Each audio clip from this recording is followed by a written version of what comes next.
Marcus Bennett had spent 20 years serving his city as a police officer. He had seen the worst of people, the crimes, the lies, the desperation. But now, in his retirement, he longed for peace. That was why he had chosen a quiet suburban neighborhood, one where the most exciting thing that happened was a lost cat wandering into someone's backyard. His days were simple. He woke up early, made coffee, and spent the morning tending to his garden, a hobby he had never had time for during his years on the force. In the afternoons, he would either settle into a comfortable chair with a good novel or take a refreshing swim in his pristine backyard pool. It was a well-earned retirement. But lately, that peace had been disrupted. At first it was subtle. He would find his backyard gate slightly ajar, something that struck him as odd. Marcus was meticulous about locking up, a habit drilled into him from years on the force. Then, there were the footprints. Wet ones, on his pool deck. They weren't his. At first he dismissed it. Maybe the wind had blown the gate open, maybe a stray animal had knocked something over. But the wet footprints? That wasn't something he could ignore. Suspicious, he decided to check his security cameras. What he found made his blood boil. A blonde woman, someone he recognized all too well, Karen Thompson, his entitled, nosy next-door neighbor, was using his pool as if it were a public resort. She lounged on a float, sipping a cocktail, completely oblivious to the fact that she was trespassing on private property. Marcus had dealt with all kinds of criminals in his time, but nothing annoyed him quite like entitlement. It was time for a conversation. The next morning, Marcus strolled over to Karen's porch. She was already outside, reclining on a lounge chair with her sunglasses perched atop her head, her expression smug as always. "Karen," he said, arms crossed, "I need to talk to you." She lifted her head lazily, feigning innocence. "Oh, hi, Mark," she chirped, pretending not to notice the serious look on his face. "What's up?" Marcus took a deep breath, keeping his temper in check. "You've been using my pool without permission." Karen let out a fake laugh, waving a dismissive hand. "Oh, it's just water, Marcus. It's not like I'm stealing anything." Marcus clenched his jaw. "It's trespassing, Karen. That's my property."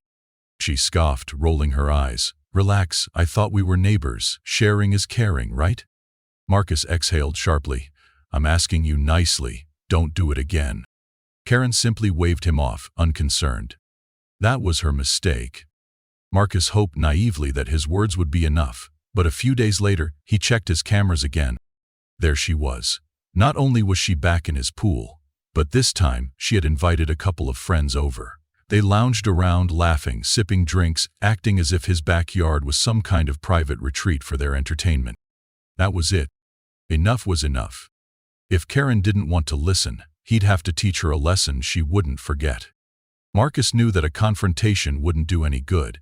Karen was the type who would argue for the sake of arguing, twisting the situation until she was the victim. No, he needed something more creative. So he paid a visit to the local store and picked up a special ingredient, a harmless, skin-safe, water-soluble dye that was completely invisible when mixed in water, but once it touched skin, it would turn a brilliant neon green. It was time to set the trap. 2 days later, Marcus sat in his living room, laptop open, security camera feed running. Right on schedule, Karen strutted into his backyard, dressed in her expensive designer bikini, glancing around to make sure no one was watching. Confident that Marcus wasn't home, she grinned and slipped into the pool. And then, it happened. Within seconds, her skin turned a ghastly shade of neon green. A blood-curdling scream erupted from her throat. "What the hell is happening?" she shrieked, flailing in the water. Her friends, standing at the pool's edge, gasped in horror. Marcus stepped outside, arms crossed, smirking. "Oh, Karen," he said, feigning concern. "You seem to have a little condition." Karen scrambled out of the pool, dripping green water all over the deck. She stared at her hands in horror, rubbing furiously at her skin, but the dye wasn't coming off easily. "What did you do to me?" she screamed. Marcus leaned against the railing. "Oh, nothing much. Just a little something to keep trespassers off my property." One of Karen's friends tried not to laugh but failed, letting out an amused snort. Karen shot them a murderous glare. "You humiliated me." Marcus, completely unfazed, gave her a level look. "No, Karen, you humiliated yourself by disrespecting my property." Fuming, Karen stormed off, her radioactive green skin glowing in the sunlight. Marcus could barely hold back a chuckle. For a few weeks, Marcus enjoyed his victory. Karen avoided him like the plague, too embarrassed to even look his way. The neighbors, who had long been annoyed by her entitled behavior, praised him for putting her in her place. But Karen, she wasn't the type to let things go. One morning Marcus stepped outside to find his pool filled with bubbles. A thick layer of foam covered the surface, and an empty bottle of extra-strength bubble bath lay on the deck. Shaking his head, Marcus checked his security footage. There she was, creeping into his yard in the dead of night, giggling to herself as she dumped the entire bottle into the pool. This woman had some nerve. But if Karen thought she could outsmart a former cop, she had another thing coming. Marcus wasn't about to let this slide. Instead of calling the police, he made a phone call to an old buddy who ran a pest control service. Together, they set up a harmless yet extremely annoying prank. That night, Marcus sneaked into Karen's yard, placing dozens of realistic-looking plastic snakes beneath her porch. He also set up a hidden Bluetooth speaker, programmed to play realistic hissing sounds at 2 a.m. The results were spectacular. Karen's ear-piercing screams shattered the night. "Snakes, help, they're everywhere." Lights flickered on across the neighborhood as she bolted outside in her pajamas, broom in hand, flailing wildly. Marcus and several amused neighbors watched as she frantically whacked at the fake snakes, only to realize they weren't moving. One of her friends finally picked one up. "Karen, these aren't real." Silence. Karen turned beet red. Marcus, arms crossed, grinned. "Looks like we both had a little fun, huh?" The neighbors howled with laughter. Someone even recorded the whole thing.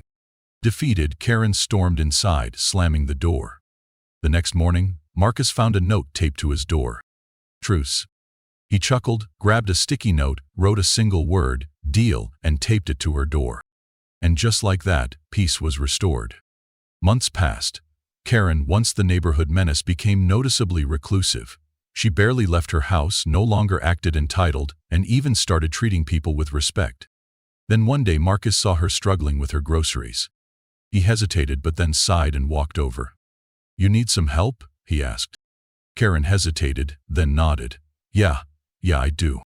Maybe she had learned her lesson after all. And for the first time in a long time, Marcus felt truly at home.